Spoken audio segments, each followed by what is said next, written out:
Hello. देखिए, अब यहाँ पे इस वीडियो में मैं जो समझाने वाला हूँ वो इन 3 एरर के बारे में समझाने वाला हूँ। ठीक है, absolute error, relative error, percentage error.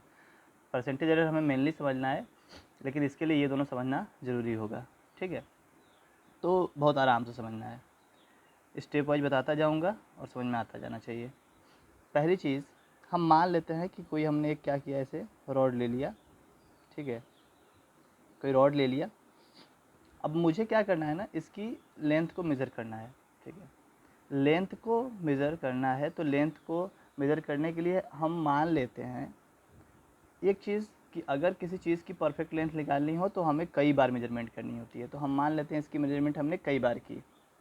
ठीक है, तो एक बार लेंथ आया A1, एक बार आया A2, एक बार आया A3, A4। ऐसी तरीके से हमने क्या किया, n टाइम इसकी मेजरमेंट किया। ये हम क्या कर रहे हैं, मेज़र कर रहे हैं इसको अलग अलग बार। एक बार कर रहे हैं, फिर दोबारा कर रहे हैं, तिबारा कर रहे हैं, जैसे हम एक्सपेरिमेंट करते हैं कई बार। उसी तरीके से हमने क्या किया, इसकी मेजरमेंट की। फिर अब हम चाहते हैं कि हम इसकी एक कोई वैल्यू फिक्स करें कि भैया मुझे क्या वैल्यू लेनी है। तो उसके लिए हम मीन निकालते हैं। तो मीन का फार्मूला क्या होता है पता है, ये सम ऑफ ऑब्जर्वेशन, मतलब सबको ऐड कर दो और डिवाइड बाई होता है नंबर ऑफ ऑब्जर्वेशन, मतलब कितनी बार आपने ऑब्जर्व किया, n टाइम्स। तो n, ये क्या आ गया, ए मीन। ए मीन का मतलब जो वैल्यू हमने क्या करनी है, लेनी है। ठीक, अब जो टर्म हमें समझना है, एब्सोल्यूट एरर क्या होता है। एब्सोल्यूट एरर निकालने के लिए, जैसे हमने पहला एब्सोल्यूट एरर निकालना है, जैसे पहले मेजरमेंट के लिए एब्सोल्यूट एरर निकालना है, उसको हम दिखा देते हैं डेल्टा A1 से। तो डेल्टा A1 की जो वैल्यू होगी, वो जो हमने मेजर किया था उसमें से मीन वाली वैल्यू को माइनस कर देना है। मतलब डेल्टा लगा दिया, मतलब हम क्या निकालें, एब्सोल्यूट एरर। मतलब एरर सिंपल टर्म में समझाता हूँ कि मैंने जो पहली मेजरमेंट की उसमें कितना एरर है। एरर कैसे निकालेंगे, जो हमने मीन वैल्यू फाइंड की उसको ट्रू वैल्यू मान के, हमने मान लिया कि ये मेरा क्या है, ट्रू वैल्यू, कि भाई ये इतना ही वैल्यू होगा। और हमने जो पहला मेजरमेंट किया था उसकी कुछ वैल्यू आई होगी, क्योंकि अब पक्का है कि जो मीन आएगा वो इन सबसे थोड़ा थोड़ा थोड़ा थोड़ा क्या होगा, डिफरेंस होगा, क्योंकि हमने मीन निकाला। तो एरर कितना है, एब्सोल्यूट एरर कितना है, वो कैसे निकालेगा, जो हमने मेजर किया था पहले टाइम वो माइनस जो हमने मीन वैल्यू माना है वो। ठीक, या इसी को ट्रू वैल्यू बोल देते हैं, ट्रू वैल्यू माना है वो। ठीक है, तो ये पहला। दूसरे में क्या होगा, इसी तरीके से दूसरी जो हमने मेजरमेंट की माइनस उसी मीन वाले को माइनस कर दो। तीसरा वाला क्या होगा कि जो हमने तीसरी वैल्यू मेजर की माइनस उसी मीन वाले को माइनस कर दो। इसी तरीके से n वाले का क्या होगा, an जो हमने n टाइम मेजर किया माइनस उसी मीन वाले को माइनस कर दो। ये सारे क्या आ गए, एब्सोल्यूट एरर। तो एब्सोल्यूट एरर समझ में आ गया होगा। ठीक है, अब एब्सोल्यूट एरर समझने के बाद हम समझना है रिलेटिव एरर। तो उसके लिए कुछ चीज़ें पहले समझ लेते हैं। रिलेटिव एरर कैसे निकालते हैं, रिलेटिव एरर का मतलब रिलेट करके। यहाँ पे रिलेटिव एरर निकालने के लिए हमें क्या करना होगा कि हम पहले तो इस जितने भी मेरे मीन मतलब एब्सोल्यूट एरर आए हैं इन सबका मीन निकालते हैं। तो निकालेंगे मीन ऑफ एब्सोल्यूट एरर्स, इन सबका मीन निकालते हैं। मीन कैसे निकालेंगे, मीन निकालने के लिए हम लिखेंगे यहाँ पे डेल्टा ए मीन। डेल्टा क्या बताता है, डेल्टा बताता है कि हम मीन निकाल रहे हैं किसका, मतलब डेल्टा बताता है एब्सोल्यूट एरर है और उसका हमने मीन निकालना है। डेल्टा बताता है एब्सोल्यूट एरर। तो कैसे निकालेंगे, पहले वाले में एब्सोल्यूट एरर प्लस दूसरे वाले में एब्सोल्यूट एरर प्लस तीसरे वाले में एब्सोल्यूट एरर, इसी तरीके से एन वाले में एब्सोल्यूट एरर। और है कितने टाइम्स, एनी टाइम है तो अपॉन एन। तो ये क्या आ गया, मीन। किसका मीन, सारे के सारे एब्सोल्यूट एरर का मीन। समझ में आ गया होगा। ठीक, अब एक चीज़ समझने वाली है कि हम जब भी कोई वैल्यू लिखते हैं उसमें हमेशा, जैसे कोई भी क्वेश्चन दिया होता है, अब न्यूमेरिकल पे आ रहे हैं धीरे धीरे, जैसे कोई न्यूमेरिकल दिया होता है तो न्यूमेरिकल में हमेशा इस तरीके से दिया होता है मेजरमेंट कि 3 ± 0.5। ठीक है, 3 ± 0.5। तो 3 तो होता है ये जो मीन हम निकाले हैं, ये बताना चाह रहा है कि भैया ये वाला ये है। ठीक, और 0.5, जो 0.5 होता है ये होता है उसमें कितना एरर की पॉसिबिलिटी है। प्लस का मतलब भाई अगर हम कोई चीज़ मेज़र कर रहे हैं तो ज़रूरी थोड़ी है कि कम ही मेज़र करें, हो सकता है थोड़ा ज़्यादा कर दें। तो प्लस का मतलब कि थोड़ा हमने मेजर को क्या कर दिया ज़्यादा, और माइनस का मतलब कि हमने एरर को क्या किया है थोड़ा, मतलब नेगेटिव में है, मतलब कम एरर है, मतलब थोड़ी हमने लेंथ को कम नापा है।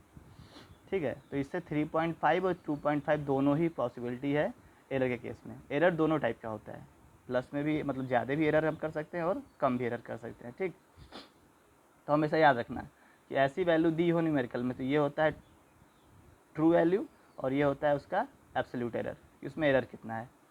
ठीक, अब तो ये हमने क्या निकाल लिया, डेल्टा ए मीन का मतलब कि जो एब्सोल्यूट एरर का उसका मीन निकाल लिया। सही है, अब समझाता हूँ relative error. Relative error, relative error का मतलब होता है कि रिलेटिव मतलब रिलेट करना। रिलेट कैसे करना, रिलेट का मतलब होता है कि जो हमने मेज़रमेंट किया था उसमें जो मेरी ट्रू वैल्यू आई थी, ट्रू वैल्यू मैंने किसको बोला है हमेशा, ए मीन को, जो मीन हमने निकाला, जो हमारी ट्रू वैल्यू आई थी उससे जो मीन एब्सोल्यूट एरर आया है उसका रेशियो कितना है, मतलब डेल्टा ए मीन अपॉन में ए मीन। कि हम देखो डेल्टा ए मीन निकालने का मेरा पर्पज़ ये था कि जो एरर्स आए हुए हैं उन एरर्स को क्या करना है, उसका मीन निकाल लेना है कि भैया मेरा मीन एरर कितना आ रहा है, और ए मीन का मतलब क्या था, मेरी ट्रू वैल्यू कितनी है। तो अल्टीमेटली ये मेरा ट्रू वैल्यू है और ये मेरा एरर है, तो एरर अपॉन में ट्रू वैल्यू, कंक्लूजन समझ में आ गया ना, कि ये मेरा एरर आ गया और ये मेरा ट्रू वैल्यू आ गया। तो एरर अपॉन में true value is called relative error. ठीक है, और इसी का परसेंटेज क्या कहलाता है, परसेंटेज एरर। परसेंटेज एरर क्या होता है, इसी का percentage, delta A mean upon में ए मीन इनटू क्या कर देना है 100। ठीक है, मैक्सिमम ये इनटू 100 कर देना है इसी रिलेटिव एरर में, और वो परसेंटेज एरर बन जाएगा। ठीक है, अब एक चीज़ मेनली ये होता है ना, न्यूमेरिकल में हमें ये सारे चीज़ें निकालने की ज़रूरत नहीं पड़ती है। क्या ये जो है ये सब जो निकाला गया है, हमें मेनली क्या निकालने की ज़रूरत पड़ती है, ये समझने की ज़रूरत पड़ती है कि ये मेरा ये डेल्टा ए का मतलब एरर है और ए का मतलब ट्रू वैल्यू है, और दिया किस तरीके से होता है, इस तरीके से जो मैंने बता दिया। ठीक है, अब न्यूमेरिकल किस टाइप से आ सकता है, तो अब कैलकुलेशन की बात करते हैं, कैलकुलेट कैसे किया जाता है। कैलकुलेशन ऑफ एरर, अगर एक बार कंसेप्ट समझ में आ गया ना तो न्यूमेरिकल आसानी से हो जाएगा। देखो एक होता है सम और उसका, अगर कोई दो हम सम कर रहे हैं वैल्यूज़ का, सम और डिफरेंस ऑफ क्वांटिटीज़। ठीक है, किसी भी दो क्वांटिटीज़ का हम क्या कर रहे हैं, सम कर रहे हैं या डिफरेंस कर रहे हैं। तो सम या डिफरेंस करने के केस में जो क्या कहते हैं एरर होता है उसके अंदर, सम और डिफरेंस करने केस में जो एरर होता है वो हमेशा दोनों के एब्सोल्यूट एरर के सम के इक्वल होता है। दोनों के एब्सोल्यूट एरर के सम के क्या होता है, इक्वल होता है। प्रूविंग नहीं समझनी है हमें, बस कॉन्सेप्ट समझना है। जैसे मैं एग्जांपल समझा रहा हूँ कि जैसे मान लो एक ए दे रखी है वैल्यू, ए की वैल्यू दे रखी है 3 प्लस माइनस 0.05, और एक बी है उसकी वैल्यू दे रखी है 2 प्लस माइनस 0.03, ऐसे दे रखा है, बहुत आसान समझना है। अब ये कुछ भी हो सकता है ना, 0.05 है, 0.5 भी कर सकते थे। अब समझना है कि अगर मैं इनको ऐड करूं, अगर मुझे निकालना है सम करके, अगर मैं सम कर रहा हूं a प्लस बी तो कैसे होगा, जो ट्रू वैल्यूज़ हैं वो तो आपस में जुड़ जाएंगी, 3 प्लस 2 ऐसे लिखेंगे ना, 3 और प्लस माइनस 0.05 और ये प्लस ये हो जाएगा 2 प्लस माइनस 0.03। इतना तामझाम नहीं करना, हमें बस ये समझना है जो कंसेप्ट है कि ट्रू वैल्यूज़ तो आपस में सम है तो ऐड हो जाएंगे, 3 2 कितना है 5, और प्लस माइनस तो लगेगा ही, ये जो मेरा एरर है ये भी आपस में ऐड हो जाएगा, 0.0 हो जाएगा 8, ऐड करके देखना 0.08 आएगा। सम में तो कोई दिक्कत नहीं है, लेकिन जब डिफरेंस होगा तब क्या होगा, डिफरेंस तो आएगा तो ऐसे होगा ना, 3 plus minus 0.05 minus 2 plus minus 0.03। ठीक है, इसमें भी बस कंसेप्ट समझना है। कंसेप्ट क्या है कि ट्रू वैल्यूज़ का तो डिफरेंस हो जाएगा, तो 3 में से 2 गया तो कितना आ जाएगा 1। सिंपल है, 3 माइनस 2 हो जाएगा। लेकिन जो एरर होता है वो एरर माइनस नहीं, एरर ऐड हो जाता है, तो ये प्लस माइनस 0.08 आएगा। अब मैं कुछ समझाना चाह रहा हूँ अलग से, लगेगा कि डिफरेंस में ये डिफरेंस क्यों नहीं हुआ, ऐड क्यों हो गया। मैं बता रहा हूँ, हम चाहे उसको जोड़ें चाहे घटाएं, चाहे सम करें चाहे डिफरेंस करें, एरर तो हमेशा उतना एडअप होके ही ना आएगा। अगर एरर 0.08 का होना था तो वो चाहे, अच्छा हम कोई चीज़ सम कर रहे हैं, तो सम करने के केस में जो मेरा सम जो समेशन आया है ट्रू वैल्यूज़ का 3.3 + 2 5, उसमें एरर जो होगा वो एरर तो ऐड होके ही आएगा कि भैया इतना एरर आ गया है ना, एरर क्या हो गया, इतना ज़्यादा एरर आ गया, 0.08 का एरर हो गया। और वही चीज़ माइनस करने में तो होगी। अच्छा अगर हम यहाँ पे कर देते 0.02 कर देते हैं, ये माइनस करते हैं, तो एरर क्या कम हो जाता है, ऐसे होता है ना, 1 ± 0.02, तो ये बताना चाह रहा है कि माइनस करने पर एरर कम आ गया, ऐसा थोड़ी होता है पॉसिबल। एरर तो हमेशा उतना ही आएगा ना जितना दोनों में एरर है उन दोनों के सम के इक्वल, चाहे उसको हम प्लस करें चाहे माइनस। तो कंक्लूज़न इज़ कि ऐड या डिफरेंस, सम या डिफरेंस दोनों के ही केस में जो एरर आता है, एरर मैं बोला, जो एरर होता है वो दोनों के इंडिविजुअल एरर के सम के इक्वल होता है, दोनों के इंडिविजुअल एरर के सम के क्या होता है, इक्वल होता है। ठीक है, चाहे हम सम करें चाहे डिफरेंस करें, जो उनका इंडिविजुअल एरर है उनके सम के इक्वल होगा। एरर की केवल बात कर रहा हूँ, ट्रू वैल्यू तो आपने वैसे ही करना है, 3 + 2 5, 3 - 2 1, बट एरर को ऐड करना है हमेशा। ठीक है, एरर नहीं माइनस होता। ये तो हो गया पहला कंसेप्ट। अब दूसरा कंसेप्ट समझना है कि अगर मल्टीप्लाई और डिवाइड हो तो क्या होगा। इसमें भी हम केवल प्रूविंग नहीं समझनी, केवल कंसेप्ट समझना है। मल्टीप्लाई एंड डिवाइड, इस वीडियो में अगर ये कंसेप्ट समझ में आ गया तो बहुत अच्छा है, फिर न्यूमेरिकल करने में दिक्कत नहीं होगी। ठीक है, अच्छा कोई चीज़ अगर मल्टीप्लाई और डिवाइड हो तो क्या होगा। देखो हम मान लेते हैं एक वैल्यू हम ए ले रहे हैं, एक वैल्यू ले रहे हैं बी। ठीक है, एक वैल्यू ए ले रहे हैं और एक वैल्यू बी ले रहे हैं, और हमें इन दोनों का करना है मल्टीप्लाई। क्या करना है, जेड हम मान ले रहे हैं मल्टीप्लाई कर रहे हैं, ए इंटू बी कर रहे हैं। ठीक है, अब मुझे निकालना है कि मल्टीप्लाई करने पे इनमें जो एरर आया है वो कितना है। तो मैं समझा रहा हूँ, ध्यान समझना। ये है मेरा रिज़ल्ट, तो मुझे रिज़ल्ट में एरर पता करना है। तो चाहे मल्टीप्लाई हो चाहे डिवाइड, जो इनका एब्सोल्यूट एरर होता है, जो रिज़ल्ट का एब्सोल्यूट एरर होता है, वो इन दोनों के एब्सोल्यूट एरर के सम के इक्वल होगा। ये तो था मल्टीप्लाई। अगर डिवाइड हो तब भी यही बात कि इनके रिज़ल्ट का जो एब्सोल्यूट एरर होगा, एब्सोल्यूट एरर मुझे बार बार बताना ना पड़े क्योंकि एब्सोल्यूट एरर मैंने समझा दिया है। एब्सोल्यूट एरर क्या होता है कि एरर अपॉन ट्रू वैल्यू किसी भी का, जैसे है z का एब्सोल्यूट एरर, z में एरर अपॉन z की ट्रू वैल्यू, a का एब्सोल्यूट एरर मतलब a में एरर अपॉन a की ट्रू वैल्यू, b का क्या कहते हैं एब्सोल्यूट एरर, b में एरर अपॉन b की ट्रू वैल्यू। आ रही बात समझ में। तो ये क्या बताता है, ये मल्टीप्लाई हो चाहे डिवाइड, इसका रिज़ल्ट होता है एरर का कि इनका एब्सोल्यूट एरर मतलब इसके रिज़ल्ट का एब्सोल्यूट एरर। भाई हमें तो यही ना चाहिए कि मल्टीप्लाई करने पर कितना रिज़ल्ट में एरर आ रहा है। तो जो रिज़ल्ट का एब्सोल्यूट एरर होता है इन दोनों के जो भी वैल्यूज़ हो, 3 भी हो 4 भी हो, इनके एब्सोल्यूट एरर्स के सम के इक्वल होता है। एब्सोल्यूट एरर के सम के क्या होता है, इक्वल होता है। ठीक है, और परसेंटेज की अगर बात कर दी जाए तो कुछ नहीं करना है। परसेंटेज मैंने बताया था एब्सोल्यूट एरर में 100 से मल्टीप्लाई, तो ये delta Z upon Z into 100, तो इसको बोलेंगे परसेंटेज एरर इन जेड, जो होगा इन दोनों के परसेंटेज एरर के सम के इक्वल होगा। बिल्कुल ऐसे ही ये वाला भी। ठीक है, ये दोनों का रिजल्ट यही है। भाई मैंने बताया ना कि डेल्टा जेड अपॉन जेड मतलब कि अगर एब्सोल्यूट एरर में 100 से मल्टीप्लाई कर दे तो वो परसेंटेज एरर बन जाता है, और ये बन गया परसेंटेज एरर। तो इसका परसेंटेज एरर मतलब रिजल्ट का परसेंटेज एरर इन दोनों के परसेंटेज एरर के सम के क्या होता है, इक्वल। ठीक, समझ में आ गई बात।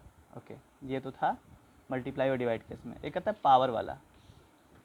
ठीक है, कि अगर कुछ उसमें हो, जैसे ये हम मान लेते हैं कि ये है z है, इसकी वैल्यू दे रखी है, एक a है, a के पावर दे रखा है b, स्मॉल b है, या कुछ भी हम वैल्यू मान लें। ठीक है, तो अगर मुझे इसमें एरर निकालना है या इसको कैलकुलेट करें और कितना एरर आए, तो ऐसे केस में क्या होता है ना कि इस वाले का जो परसेंटेज एरर होता है, ठीक है, इस वाले का जो परसेंटेज एरर होगा वो किस तरीके से निकलेगा। अच्छा, हम एक ही वैल्यू क्यों मान रहे हैं, हम एक और वैल्यू मान लेते हैं, ये b के पावर हम मान लेते हैं यहाँ पे क्या है c, स्मॉल c, ठीक है, b की पावर स्मॉल c। तो यहाँ पे क्या होगा कि इसमें जो एब्सोल्यूट एरर होगा, पहले तो एब्सोल्यूट एरर समझते हैं, इसका जो एब्सोल्यूट एरर होगा डेल्टा जेड अपॉन जेड, वो इस रिजल्ट में जो एब्सोल्यूट एरर होगा वो इसमें क्या होता है ना, समझना बहुत ध्यान से। पहले तो जो a है, जो वैल्यू है डेल्टा a अपॉन a, मतलब ये किस में एरर है, ये किसका रिलेटिव एरर है, a का, और प्लस प्लस तो लगेगा ही ना, मल्टीप्लाई ऐसा नहीं, प्लस लगाएंगे, सम होता है errors, delta b upon capital C है ना, डेल्टा c अपॉन c, जो वैल्यूज़ हैं उनकी, पावर वाले की बात नहीं कर रहे हैं, values delta A upon A, delta c upon b है, b sorry, delta b upon b। फिर से बता रहा हूँ, डोंट बी कन्फ्यूज, इसको काटते हैं, कन्फ्यूज़न वाली लाइन नहीं। डेल्टा z अपॉन z, इस z में जो एब्सोल्यूट एरर होगा वो एब्सोल्यूट नहीं, रिलेटिव एरर जो होगा delta a upon a plus delta b upon b। इसको मैंने क्या बोला है, रिलेटिव एरर, कि रिलेटिव एरर के क्या होगा, सम के इक्वल। पीछे वाले में भी शायद मैंने रिलेटिव एरर ही बोला है, अगर वह कुछ और बोल दिया हो तो ध्यान रखना है, रिलेटिव एरर है। तो ये जो पावर में होता है ना वो हमेशा मल्टीप्लाई हो जाता है, बस ये ध्यान रखना है कि पावर वाला जो होता है, एक्सपोनेंशियल होता है पावर में, वो हमेशा क्या होता है, इसके रिलेटिव एरर के साथ क्या होता है, मल्टीप्लाई हो जाता है, इसके रिलेटिव एरर के साथ हमेशा क्या होता है, मल्टीप्लाई हो जाता है, और सम, इनके रिलेटिव एरर्स का सम। ठीक, अब जैसे एग्जांपल में बताता हूँ, जैसे एग्जांपल में दे रखा है, एग्जांपल के लिए हमें ना क्वेश्चंस पे जाना पड़ेगा, तो क्वेश्चन पे जाएंगे तो समझ में आ जाएगा, डोंट वरी, क्वेश्चन बता रहा हूँ अभी। जैसे कोई वैल्यू दी हुई है तो क्या होगा, ठीक है, ये हो गया, इतनी सारी बातें थी, मल्टीप्लाई और डिवाइड, इसको अच्छे से देख के वीडियो समझ लेना है। अब मैं एक न्यूमेरिकल ले रहा हूँ, न्यूमेरिकल को समझाता हूँ कैसे होगा। मान लेते हैं एक आपको कोई फार्मूले से बेस ज़्यादा पूछता है, ठीक है, एक फार्मूला दे रखा है, मैं अपने से बना रहा हूँ, लिखा हुआ है r is equals to m square, m के पावर 2 ले रखा मैंने, और m n क्यूब, ठीक है, अपॉन में s के पावर 4, ऐसे मैंने ले लिया। एक ही न्यूमेरिकल में सब समझा दूंगा। मुझसे पूछा, क्वेश्चन में दिया हुआ है m की वैल्यू दे रखा है, m की वैल्यू दे रखा है 2 प्लस माइनस 0.1, n की वैल्यू दे रखा है 5 प्लस माइनस 0.02, और s की वैल्यू दे रखा है, मान लेते हैं 3 प्लस माइनस 0.01, इस तरीके से दे रखा है, ये दे रखा है वैल्यू, ठीक है। ऐसे ही क्वेश्चन आता है, तरीका अलग अलग भी है, वो अलग क्या तरीका बताऊंगा।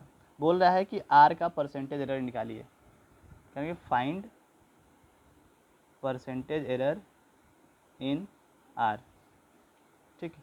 तो यहाँ पे जो मैंने बताया है इसमें इंटू 100 कर देंगे तो ये क्या बन जाएगा, percentage error, don't be confuse, क्योंकि परसेंटेज एरर में केवल रिलेटिव एरर में मल्टीप्लाई करना होता है 100 से। तो लिखा है find percentage error in r, कैसे निकालेंगे, तो r में जो परसेंटेज एरर होगा उसका फॉर्मूला क्या होगा, delta r upon r into 100 is equals to,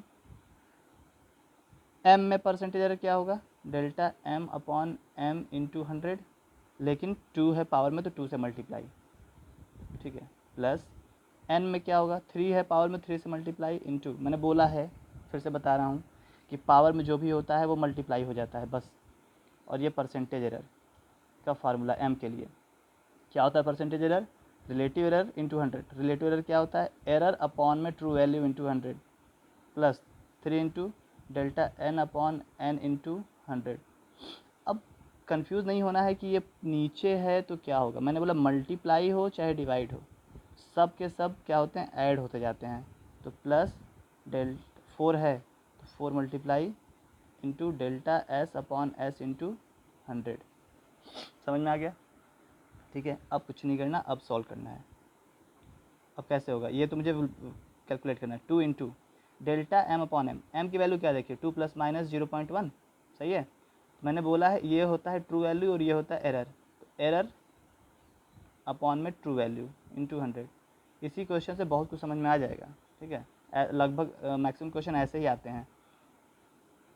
plus 3 into delta N, error N में कितना है 0.02, अपॉन में कितना है 5 into 100, plus 4 into delta S मतलब एरर 0.01, अपॉन में ट्रू वैल्यू कितना है 3 इंटू 100, सही है।